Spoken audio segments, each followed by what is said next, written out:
जय हिंद, वंदे मातरम। साथियों, क्रांति कथा के 132वें भाग में आपका स्वागत है। मैं हूं आपके साथ आपका मित्र योगी माथुर। ते हैं महान क्रांतिकारी राम प्रसाद बिस्मिल की क्रांति कथा की ओर। राम प्रसाद बिस्मिल लोकमान्य बाल गंगाधर तिलक को लाने वाले स्पेशल ट्रेन लखनऊ स्टेशन के प्लेटफार्म पर रुकी और हजारों लोग उस डिब्बे की तरफ झपटे। उसके दरवाजे पर तिलक जी खड़े हुए हैं। श्री अंबिका दत्त मंजूमदार का जोरदार जुलूस नगर में निकल चुका था। कांग्रेस के गर्म दिल के सदस्य इस बात पर तुले हुए थे कि लोकमान्य तिलक के लखनऊ पहुंचने पर उसका जुलूस भी नगर के मध्य निकाला गया था और वह जुलूस ऐसा होगा कि लोग देखते रह जाएंगे। उसके आगे कांग्रेस के अध्यक्ष का जुलूस फीका पड़ जाएगा। कांग्रेस के नरम दिल वाले इस संभावना से भली भांति परिचित थे, इसलिए की अपनी योजना थी जैसे कि तिलक राज प्लेटफार्म पर कदम रखे उसे लूट लिया जाए और कार में बिठाकर बार बार के रास्ते से अधिवेशन स्थल पर ले जाया जाए। नरम दिल वालों की योजना की खबर गर्म दिल वालों को भी थी और उसकी योजना थी कि उसके पहले नरम दिल वाले तिलक जी को लूट सके। हम लोग प्लेटफार्म पर उतरने से पहले ही उन्हें हथियार ले और नगर के बाजारों में लेकर जुलूस निकालते हुए उनको ले जाए। तिलक जी के नाम से आकर्षण से कांग्रेस के गर्म दिल में जोश था ही। हजारों की संख्या में दूर दूर के गांव नगरों में ऐसे नौजवान भी लखनऊ पहुंचे थे जो कांग्रेस के सदस्य नहीं थे। वह केवल तिलक राज के सदस्य दर्शन करने और उसकी सिंह गर्जना सुनने ही वहां पहुंचे थे। जैसे कि स्पेशल ट्रेन प्लेटफार्म पर रुकी, लोगों में हलचल मच गई और नरम दिल और गर्म दिल दोनों ही समूह तिलक राज को लूटने लेने के उसके डिब्बे की तरफ झपट पड़े। नरम दिल के लोग प्रतीक्षा कर रहे थे कि तिलक राज अपना पहला कदम प्लेटफार्म कर रखे और वह उन पर कब्जा कर ले। गर्म दिल वालों ने उन पर यह अवसर ही नहीं दिया। उन लोगों ने डिब्बे के दरवाजे भी तिलक राज के हाथों पर उठाकर कंधों पे बिठा लिया और उसकी जय बोलते हुए जुलूस के रूप में प्लेटफार्म की भीड़ को चीरते हुए अपना रास्ता बनाने लगे। नरम दिल वाले अपनी प्राज्य से खींच उठे और उसके सभी सेवकों ने एक तगड़ा घेरा बनाकर तिलक जी और गर्म दिल के लोगों को अपने बीच कर लिया। उन्होंने बलपूर्वक तिलक जी को अपने अधिकार में कर लिया और घेरे के रूप में ही उन्हें स्टेशन के बाहर ले जाकर कार में बिठा दिया। नरम दिल वालों की हरकत से गर्म दिल वाले जोश खा गए और उनसे कुछ नौजवान झपटे तो कार के सामने पहुंचकर सड़क पर लेट गए जिससे कार ना आगे बढ़ सके। जिससे कार में तिलक जी बैठे थे उसके पहिया के ठीक नीचे एक नौजवान लेट गया था। वह नौजवान रोए जा रहा था और बार बार कह रहा था, गाड़ी मेरे ऊपर से निकाल ले जाओ, गाड़ी मेरे ऊपर से निकाल ले जाओ। सिक्त की आंखों में आंसू टपक रहे थे और केवल उपयुक्त वाक्य उससे भूख से बार बार निकल रहा था। वह अपना आपा खो चुका था। उसकी यह दिशा देखकर शेष तीन पहियों के बीच कार के नीचे और पीछे दोनों ओर से सैकड़ों लेट गए। कार ने आगे बढ़ सकी और ना ही पीछे स्थिति का लाभ उठाकर गर्म दिल वालों को झुंड कार की और बड़ा। उन्हें तिलक जी को अपने हाथों पर उठाकर उसके बग्गी में जाकर बिठाया जो उनके लिए पहले से वहां तैयार रखी थी। बग्गी के घोड़े खोल कर अलग कर दिए गए और घोड़ों के सतान पर नौजवान स्वयं ही जुट कर बग्गी की ओर को खींचने लगे। अब तिलक जी पूरी तरह से गर्म दिल वालों के अधिकार में पहुंच चुके थे और लखनऊ नगर के बाजार में से उसका जुलूस निकाला जा रहा था। उसकी बग्गी खींचने के लिए लोगों में होड़ थी। जो कोई तनिक भी हाथ है उसकी बग्गी से लगा देता तो ऐसा सुख मिलता मानो से सारी दुनिया का साम्राज्य मिल गया हो। जुलूस सचमुच ही अद्भुत और ऐतिहासिक था और अपनी छाप छोड़ गया। जिस युक्त ने तिलक राज और हथियाने कर उसे गर्म दिल वालों ने सौंपने की वीरता दिखाई दी, वह युक्त नहीं था जो सबसे पहले कार के आगे पहिए के नीचे लेटा था और वह जो रोते रोते अपने ऊपर से कार निकाल ले जाने का पुरजोर आग्रह कर रहा था। उस युक्त का नाम था राम प्रसाद बिस्मिल और वह जो शाहजहांपुर से लखनऊ इसलिए पहुंचा था कि वह तिलक जी के दर्शन कर सके और उसकी वाणी सुन सके। वह कांग्रेस का सदस्य नहीं था, वह तो तिलक के साकार स्वरूप लोकमान्य बाल गंगाधर तिलक का भय था, भगत था। युक्त राम प्रसाद की गर्म भावनाओं का यह बहुत नरम विस्फोट था, आगे चलकर समय एक उग्र क्रांतिकारी बन गया। राम प्रसाद बिस्मिल को शीघ्र नाक से उत्तर मिल गया। पत्र लिखने वाले से गेंदालाल दीक्षित ने दल की शक्ति के विषय में जानकारी प्राप्त कर ली। उन्हें मालूम हो गया था कि 10-12 युक्त दल में है। दीक्षित जी ने सोचा कि यदि 10-12 युक्तों से सभी के पास पिस्तौल या रिवॉल्वर हुए तो वह भी बंदूकों से सज्जित सैनिकों का मुकाबला कैसे कर सके। दूसरी बात यह थी कि कारागार से मुक्त होकर किले के बाहर निकलना भी संभव नहीं था, क्योंकि किले के दोनों फाटकों पर संघन पहरा रहता था तथा उन्होंने अपनी मुक्ति के प्रयास में इतने प्राण गंवाना उचित नहीं समझा। राम प्रसाद बिस्मिल को कांग्रेस के अधिवेशन के समय लखनऊ पहुंचने का एक लाभ यह हुआ था कि सशस्त्र क्रांतिकारियों में से कुछ लोगों से उसका परिचय हो गया था। जब वह लोकमान्य तिलक की कार के नीचे लेटे और जुलूस में उन्होंने जिस जोश खरोश का परिचय दिया, उसके व्यवहार से क्रांतिकारियों की नजर उन पर पड़ गई और धीरे धीरे बिस्मिल क्रांतिकारी दल के एक विश्वसनीय व्यक्ति हो गए। शाहजहांपुर से राम प्रसाद बिस्मिल ने क्रांतिकारी भावनाओं से युक्त जिन युक्तों का संगठन खड़ा किया था, उसमें एक मुसलमान युक्त भी उसके दिल में सम्मिलित होने के लिए लालित दिखाई पड़ा। इस युक्त का नाम था अशफाकुल्लाह खां था। अशफाक के बड़े भाई के साथ बिस्मिल उर्दू मिडिल क्लास में पढ़ चुके थे। परिवार उसका जाना पहचाना था, फिर भी अच्छी तरह से प्रभावित परीक्षा लेने के बाद अशफाक को अपने दिल में सम्मिलित कर लिया गया। तभी तक बिस्मिल के पास देसी चमचे और देसी बंदूकें थी।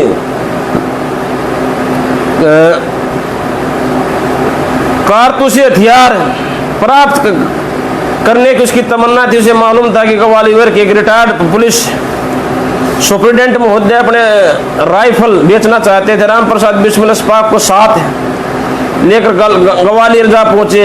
उन्होंने पहले से तय कर लिया था कि समय को पहाड़गंज जागीर का बताएंगे। एक बार हथियारों की खरीद के लिए पहाड़गढ़ हो गए और पूछताछ के समय वह पहाड़गढ़ के कुछ लोगों के नाम बता सके थे। दोनों ने ठाकुरों के नाम जैसे धारण कर लिए।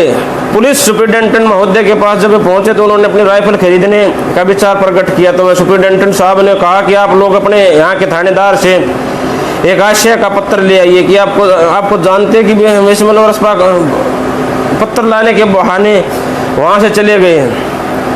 2 दिन पश्चात राम प्रसाद बिस्मिल और अशफाक फिर उन पुलिस सुप्रिटेंडेंट महोदय के पास पहुंच गए। थानेदार साहब तो देवी पर गए हुए थे, वहाँ के जमींदार साहब का पत्र ले गए। उन्होंने शवा ही पत्र लिखकर जमींदार साहब के नाम से हस्ताक्षर कर दिए।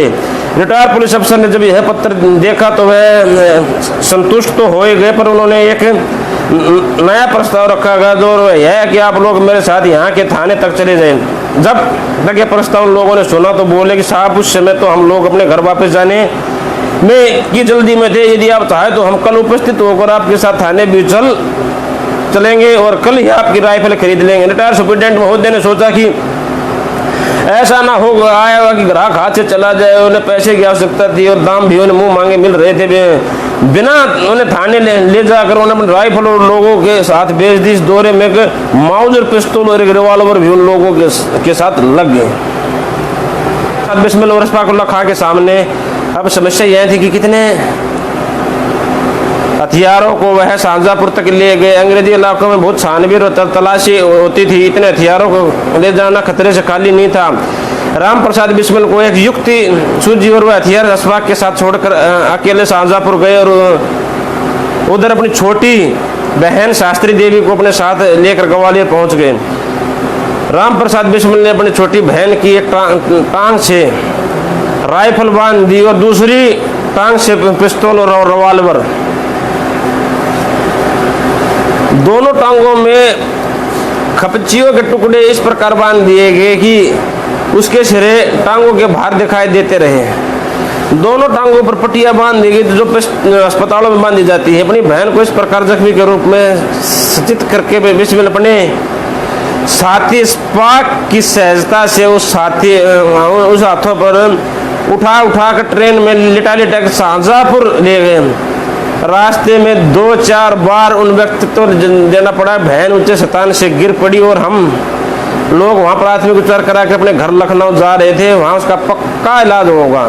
इस प्रकार कर्नाटक रसपा को वह हथियार शाहजहाँपुर ले जाने में कोई कठिनाई नहीं हुई।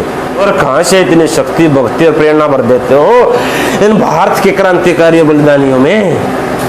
अपने बहन को भी उसने उस क्रांतिकारी गतिविधियों में प्रयोग कराया। कितनी बड़ी महान बात है, कितनी बड़ी, को तुलना नहीं। वो कितना बड़ा धनैड हो, उस धन से उस क्रांतिकारी की भावनाओं का कोई भाव नहीं दे सकता। कोई कितना ही बड़ा विद्वान हो, कितना ही बड़ा, कितना पढ़ लिख रहा हो, कितना ज्ञानी धनी आध्यात्मिक हो, उन भावनाओं की गहराई का वर्णन नहीं कर सकता। देश में ज्ञानी धनी तो खूब भटक रहे हैं। जो जितना जाना वो अपने पीठ पर थप्पा लगा रहा है, घट जाओ। ज्ञान की तो गहराई नहीं बैठ रही है। घना ज्ञान हो गया, देश में जब बदस्ती हो रही है, बदल रहा है। लेकिन वो सारा ज्ञान हवा हवाई है, धरातल पे कुछ नहीं, फूक सूखी हवा हवाई हीरो, धरातल पे जीरो। अपनी बहन को ले गया, दोनों तरफ उसका पैर, इसका पैर टूटा उड़ है, दोनों तरफ पिस्टल रवाल लेकर अपने क्रांतिकारी गतिविधियों को देने के लिए अपनी सगी बहन को देश हित में प्रयोग कर रहा है। कितनी बड़ी बात है यार, ये कहाँ छपा रखी थी ये बात यार। ये देश कैसे चल रहा था, किसके सहारे चल रहा है अब तक? ऐसे ऐसे समर्पित देशभक्तों की भावनाओं को, उस देशभक्ति को, उनके जज्बे को, उनके हौसले को यार दबा रखा, कुचल रखा है। कौन लोग पट्टे देश के बारे में सोचेगा? सब पेटू हो जाएंगे, ऊपर से डालेंगे, नीचे से निकालेंगे और कोई मतलब नहीं रहेगा। और कोई आवाज नहीं उठा रहा, कोई मेरे घर का है, कोई मेरे कुनबे का है, कोई मेरे पन्ने का है, क्षेत्र का, गांव का है।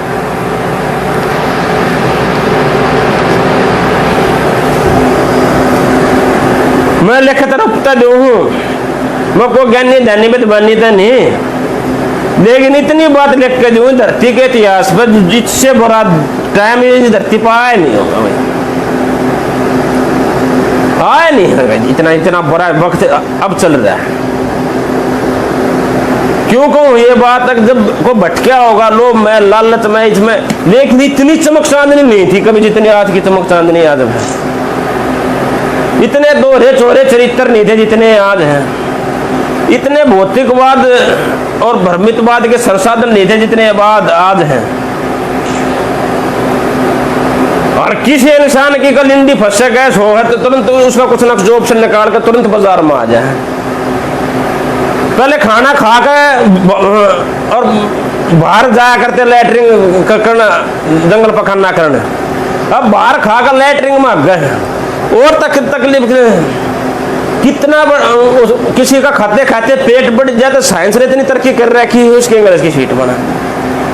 अब बड़ा ना भैया, सबसे बड़ा रुपया जो माहौल जब बना हुआ है, जो हर कोई जैसे कोई हम डालता होगा कोई कुत्तों को रोटी जैसे ऐसे करा कर उस, तो उसने ऐसा क्या करा, तो रोटी को भाग्या कर उसकी तरफ खाना। तो सारा का सारा सिस्टम इस देश का, इसको पैसा दिखा के इस भारतवासियों को उष्ट कर रहा क्या है, और कुछ नहीं। तेरा कोई चाचा ताऊ भाई भतीजा को परिवार यारी रिश्तेदारी दुनियादारी कुछ नहीं। तुम्हारे पास पैसा है तो तुम्हारी पूछ है, तुम्हारे पास पैसा है तुम्हारा सम्मान है, तुम्हारे पास संसाधन है, और सब कुछ झुकेगा, सब कुछ कदमों में आएगा। इस देश में एक से एक पैसे वाला बेवकूफ, बेहुदा, बदतमीज, इडियट, बास्टर्ड बैठे हैं जो यहाँ भोंकते हैं, अखबारों में कुछ भी भोंकते हैं और वो छपता। और एक तो एक सच्चे देशभक्त, राष्ट्रवादी, मानवतावादी अनुसार बैठे हैं, लेकिन कोई माई का लाल उसका उन्हें लिखना था। बुराई को कितनी सजा धजा कर दुल्हन की तरह पेश कर रहे हैं, दुल्हन की तरह नेशनल इंटरनेशनल हीरो बना दे हैं। चपड़ कंजूस है आदमी ने, वो एक बथोड़ी बुराई कर दे, कई बटाई बम फोड़ दे, कभी आतंकवादी का, अगरवादी का रोल दिखा दे, कोई वैसे बदमाशी का, जैसे अब यूपी के क्षेत्र में हुआ था। प्रकृति के हर जीव अपने सिद्धांत पे टिका हुआ है। कुत्ता काटता था, आज भी काटता है। सांप डसता था, आज भी डसता है। सदियों पहले कौवा चोंच मारता था, आज भी चोंच मारता है। पशु टक्कर मारते थे, सींग मारते थे, दून मारते थे, आज भी मार देते हैं। वे अपने अपने गुण और अवगुणों के साथ छितर हैं। लेकिन इंसान नाम का जो आज जनावर है, जो दो दो पैरों का धरती पर घूम रहे हैं ना, उसमें सारे जानवरों के गुण आ रहे हैं और फिर भी नहीं पता चल पा रहा है। वो डंक मारेगा, कटेगा, टोला मारेगा, वो क्या करेगा? ऐसा बुरा दिख है। हमने भी ज्यादा न पढ़े हैं, जिन्हें पढ़े ले हैं कि अपने हिंदी न पढ़ के अपने देश समाज के इतिहास न पढ़ ले, देश समाज के इतिहास न पढ़ के कुछ जानकारी हो जाए, कुछ अनुभव हो कि भाई हाँ हम इस दौर से निकलते निकलते निकलते निकलते ऐसे आए थे, यहाँ आए थे, अब यहाँ तक हम पहुंचे हैं। तो इतना तो हमने जानकारी कर रहा, कितने पढ़ने लिखने का देखा था, स्कूल में गए थे तो पता चल था, 7वीं में जाकर अंग्रेजी हमारे देश की भाषा ना, जो अंग्रेजी छोड़ दी भी इतना है ना, दिमाग ना पढ़ने था। 5वीं तक बजे पहले आओ सारे काम कर रहे थे, लेकिन विदेशी भाषा थी नहीं मन में बाबा भाई नहीं करना भी। तो ये होते हैं राष्ट्र प्रेम, स्वयं ही जागृत होते हैं ना, ये किसी को दिखाने की जरूरत ना और कुछ। जैसे बदमाशों का ये अंडरवर्ल्ड का बने में होता है ना, ये देशभक्ति का भी बने में होता है। जो कूद गया वो तो झोंकता चला जा अपने आप को। बस ग्वालियर पहुंच के पट्टियां बांध दी, लपेट के शाहजहानपुर अगले रास्ते में 2-4 बुने वक्त तो देना पड़ा। बहन उच्च स्थान पर से गिर पड़ी और हमें लोग उसका प्राथमिक उपचार करके उसके घर लखनऊ जा रहे थे, जहां उसका पक्का इलाज होगा। इस प्रकार का नाटक रचकर बिस्मिल और इस्फाक को हथियार शाहजहांपुर तक ले जाने में कोई कठिनाई नहीं हुई। अपने आरंभिक क्रांतिकारी जीवन में राम प्रसाद बिस्मिल को बहुत कठिनाइयों का सामना करना पड़ा। उन्हें जो साथी मिले वे भरोसे के नहीं थे। उनमें से कुछ का उद्देश्य तो राजनीतिक डकैतियों का बहाना लेकर अपने साथ पैसा कमाना था। कुछ लोगों ने तो नोट बनाने का झांसा देकर उन्हें ठगना चाहा। पोल खुल जाने पर उन्हें बिस्मिल को मारने का प्रयत्न भी किया था और उन पर गोलियां भी चलाई थी, पर वह बाल बाल बच गए। बिस्मिल ने ऐसे साथियों को ठिकाने लगाकर उनसे बदला भी लेना था, पर उसकी माताजी ने उन्हें समझा बुझाकर रोक दिया। बिस्मिल को बनाने में उसकी माताजी का बहुत हाथ था और बिस्मिल भी उसकी हर बात मानते थे। क्रांतिकारियों का जो वृहद संगठन उत्तर प्रदेश में बना उसमें एक प्रभावशाली सदस्य अब राम प्रसाद बिस्मिल भी थे। इस दल का नाम हिंदुस्तान प्रजातंत्र संघ और उसके संगठन के सचिव चंद्रनाथ सालिन ने पर अपनी दलेरी सूझबूझ और अनुभव के आधार पर इस संघ की फौजी शाखा के प्रभारी राम प्रसाद बिस्मिल थे और कोई निरीक्षण जारी किया गया था। यह राम प्रसाद बिस्मिल के नेतृत्व में संपन्न होता था। बत्ती गुल हुई देश प्रेमी साथियों, क्रांति कथा यहीं पर विराम हुई, लेकिन इसका जो सिलसिला है वो थमने वाला नहीं है, रुकने वाला नहीं है। ये निरंतर एक चल निकला है, ये एक धारा है और धारा किसी को रोक के नहीं रोक सकती।